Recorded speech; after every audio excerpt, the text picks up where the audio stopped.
বরাক উপত্যকার কাটিগড় সমষ্টির কালাইনছড়া চা বাগানবাসীরা দীর্ঘদিন ধরেই উন্নয়নের মৌলিক সুবিধা থেকে বঞ্চিত। বিশুদ্ধ পানীয় জল, স্বাস্থ্য সেবা, শিক্ষা এবং যোগাযোগ ব্যবস্থার অভাবে তাদের দৈনন্দিন জীবন চরম দুর্ভোগের মধ্যে দিয়ে যাচ্ছে। এই বঞ্চনা সহ্য করতে না পেরে এবার তারা ভোট বয়কটের সিদ্ধান্ত নিয়েছেন। যতজন ক্যান্ডিডেট আছে তারা বর্তমানে আমরা ভোট ব্যাংকের মতো ব্যবহার করে। তো এইবার আমরা চাইছি যে আমরা গ্রামবাসী সবে মিলিয়া যে আমরা এই যে পঞ্চায়েত ইলেকশন যেটা আইছে যে এই ইলেকশনের সময় আমরা যে চাই যে আমরা এই এরিয়াটার মধ্যে পরিবর্তন হইতো, যে পরিবর্তন করব, যে পার্টি কংগ্রেস হোক, বিজেপি হোক, যে নির্দল হোক, যে সমর্থন করব আমরা সাপোর্ট করব, তার লগেই আমরা থাকবো। গ্রামবাসীদের অভিযোগ, ভোটের আগে প্রতিশ্রুতির বন্যা বয়ে গেলেও ভোটের পর জনপ্রতিনিধির আর দেখা মেলে না।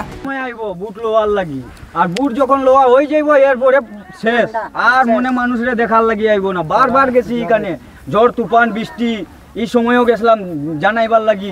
মানুষের ঘরে গাছ গিরি গেছে, উপর থেকে পাথর পড়ে, রিল পড়ে, বেজানবার জানাইছি, কিন্তু আর মনে দেখার মতন আবার মতন তার আর সময় নাই, একবারে সময় নাই আমরা দেখার। বুট যে সময় নিব এই সময় কিন্তু তার বেজান সময় থাকবো, এই সময় তার বেজান সময়, এই সময় আইয়া পাবে তেল মারবো, হাতে ধরবো, এর বুট লেওয়া শেষ হয়ে গেল আর শেষ, আর দেখা না করতো না। এরপরে তার ঘরে মানে 14 বার যাইতে লাগে, আমার এরকম প্রবলেম, ওইরকম প্রবলেম, আর মানে আমরা টাইমের উপরে টাইম দেই, টাইম আর তার শেষ হয় না। বাগানে এক প্রবীণ শ্রমিক বলেন, ভোটের সময় নেতারা অনেক স্বপ্ন দেখেন, কিন্তু ভোট মিটলে তারা আমাদের কথা ভুলে যান। উন্নয়নের নামে শুরু হওয়া প্রকল্পগুলো মাঝপথেই বন্ধ হয়ে যায়। উদাহরণ হিসেবে উল্লেখ করা যায় 3 বছর আগে ভেঙে যাওয়া ঝুলন পুলটির কথা। এলাকাবাসীরা বারবার জানিয়েছেন, কিন্তু পুল সংস্কারে কোনো উদ্যোগ নেওয়া হয়নি। আজকে 3 বছর হয়েছে, 3.5 বছরের মতো হয়েছে। মানে বহুত কষ্ট মানুষের, এত কষ্ট, মানে এই ব্রিজের ব্যাপারে আমরা কার এখানে কইতাম, মানে কোয়ার মতো জায়গা নাই। আরেকটা আমরা বাগানের ভিতরে ব্রিজ আছে, এই ব্রিজটা বর্তমানে আজকে 4 বছর হয়েছে। এটা বর্তমানে ব্রিজটা না উঠবার আছে না নামবার আছে, খালি ব্রিজটাকে মাঝখানে একটা কাটাম বানায় খাড়া করে দিচ্ছে, আঁকি দিচ্ছে। ব্রিজটা কোনো উঠার মতো রাস্তা নেই। বাকি ব্রিজের অলরেডি এখানে বোর্ড শট লাগায় কমপ্লিট, এখানে টাকা শেষ হয়ে গেছে। এইটা আমরা বাগানে ওয়ার্ড মেম্বারে গিয়া কইছি, আমরা এটাও এই ব্যাপারে তারা কোনো গুরুত্ব দিচ্ছে না, যে আমরা জলবাড়ির সময় এখানে যাওয়া আসা দিকদারি হয়, যে এইটা বানাইয়া দেন আপনারা। রাস্তাঘাটের অবস্থাও শোচনীয়, কোথাও রাস্তা চলাচলের একেবারেই অনুপযোগী। এছাড়া চা বাগান এলাকায় নির্মাণাধীন বিভিন্ন প্রকল্পের দুর্নীতির অভিযোগও তুলেছেন শ্রমিকরা। কেউ জানান, মন্দিরের বাউন্ডারি ওয়াল তৈরির জন্য বরাদ্দ অর্থের সঠিক ব্যবহার হয়নি। নির্মাণ কাজ শুরু হলেও সম্পূর্ণ হয়নি, তা বন্ধ রেখে দেওয়া হয়েছে। গ্রামবাসীদের প্রশ্ন, আমাদের চাহিদা কি খুব বেশি? এখানে 1.5 লাখ টাকার স্কিম দেখা যায়, কিন্তু বাউন্ডারিটা আপনারা দেখেন, একটু বাউন্ডারি মাত্র 2 দিক করিয়া একটু কাজ করছে, এদিকে পুরা এখনো পর্যন্ত করা হয়েছে না।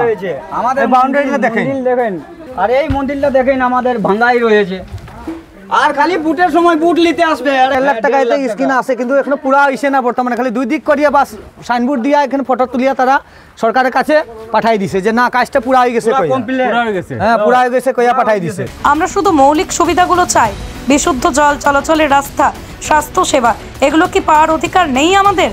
এই অসন্তোষ থেকে এই শ্রমিকরা সিদ্ধান্ত নিয়েছেন, উন্নয়ন না হওয়া পর্যন্ত তারা আর ভোট দেবেন না। তাদের দাবি, জনপ্রতিনিধিদের উচিত তাদের সমস্যা সমাধানের দায়িত্ব নেওয়া। প্রতিবেদনটি জনপ্রতিনিধি ও প্রশাসনের দৃষ্টি আকর্ষণ করতে পারে কিনা সেটাই এখন দেখার বিষয়। কালাইনছড়া চা বাগানের শ্রমিকদের দীর্ঘদিনের বঞ্চনা কি এবার শেষ হবে? এটা জানতেই আগ্রহী পুরো বরাকবাসী। Bureau report, Barakbani news network. গুজবে নয়, খবরে থাকুন। বাগানে সবচেয়ে বড় জিনিস, আমরা কালাইনছড়া বাগানে কোনো উন্নতি নাই। প্রায় ইলেকশনের সময় আমরা খালি বুট দেওয়ার মতো, বুট ব্যাংকের মতো আমরা ব্যবহার করা হয়। আমরা একটা মুরগি যেমন সোনার ডিম দেই, যেমন তদ্রূপ আমরা এরকম ব্যবহার করা হয়। আর এখানে যেমন রাস্তা যেগুলো আছে সরকারি, যেগুলো যে কাম যেগুলো হয়, এগুলো খালি আমরা এই এরিয়ার মধ্যে খালি বোর্ড লাগানো পাই, কাজ কমপ্লিট পাইতা না। তারপরে আমরা যে সমস্যা আছে, যেমন কালাইনছড়া ব্রিজটা, এটা আমরা বহু জায়গাতে আমরা এই ব্রিজেরটা ব্যাপার আমরা কইছি, বাকি আমরা দুঃখটা শোনার মতো কোনো মানুষ নাই। বিজেপির যতজন ক্যান্ডিডেট আছে তারা বর্তমানে আমরা ভোট ব্যাংকের মতো ব্যবহার করে। তো এইবার আমরা চাইছি যে আমরা গ্রামবাসী সবে মিলিয়া, সবে একতা হইয়া যে আমরা এই যে পঞ্চায়েত ইলেকশন যেটা আইছে যে এই ইলেকশনের সময় আমরা যে চাই যে আমরা এই এরিয়াটার মধ্যে পরিবর্তন হইতো, যে পরিবর্তন করব, যে পার্টি কংগ্রেস হোক বিজেপি হোক যে নির্দল হোক, যে সমর্থন করব আমরা সাপোর্ট করব, তার লগেই আমরা থাকবো। ঠিক আছে, অন্যতা এইখানে আইয়া বাজে সময়টা তারা এইখানে মিটিং সিটিং করিয়া আমরা অযথা আমরা সময়টা লস করিয়া লাভ নাই। আমরা যদি এরিয়া ডেভেলপ না করে, এরিয়ার উন্নতি না করে, রাস্তাঘাটের কাজ না করে, আর যদি তারা যদি এখানে তারা ইলেকশন বুট দিয়ে বানাই নিলাম আর পরে তারা রাজনীতি করিয়া তারা বুট ব্যাংক হিসাবে ব্যবহার করা। আর যদি আমরা এরিয়ার মধ্যে যদি এত ডেভেলপ থাকতো, আমরা এরিয়ার যদি কালাঞ্চরা বাগান, এই পিরিক পাড়, ভিতর গুমরা, জালালপুর এই এলাকায় যদি এত উন্নতি থাকতো, তাহলে আমরা শিক্ষা প্রতিষ্ঠানটা এরকম থাকলো না। যদি এই শিক্ষা প্রতিষ্ঠানটার উপরে দেখাইমু আমরা এরকম কোন প্রতিনিধি আছে যে আমরা মনের দুঃখগুলা গিয়া শুনাই।